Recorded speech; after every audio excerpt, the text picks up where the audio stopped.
ಮೈಸೂರು ಜಿಲ್ಲೆಯ ನಂಜನಗೂಡು ತಾಲೂಕು ಹೊರಳವಾಡಿ ಗ್ರಾಮದ ಪಕ್ಕವೇ ಹಾದು ಹೋಗಿರುವ ಹುಲ್ಲಹಳ್ಳಿ ಚಾನಲ್ ಏರಿಯಾ ಗೇಟ್ ಹಾಳಾಗಿ ಹೋಗಿದ್ದು, ಪೈಪ್ ಕೂಡ ಒಡೆದು ಹೋಗಿ ದಾರಿ ಹಳ್ಳ ಹಿಡಿಯುತ್ತಾ ಇದೆ.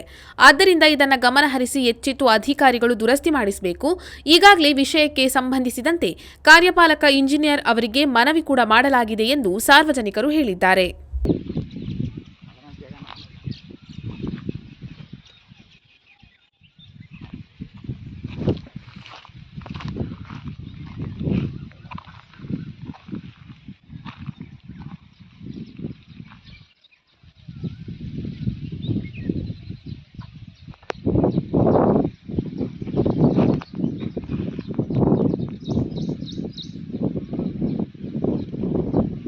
ಅಲ್ಗ ಹಾಕ್ಸಕ್ ಆಯ್ತಿಲ್ಲ ಅವರು ಜಾಗ ಈ ಅಲ್ಗ ಹಾಕ್ಸ್ಬಿಡ್ರಿಲ್ವ ಜಾಗ ಇಲ್ಲಿ ನೋಡಿಲಿ ಕ್ಲಿಯರ್ ಮಾಡ್ಬಿಟ್ಟು ಮುಚ್ಚಿಬಿಡ್ಬೋದು ಮಣ್ಣ.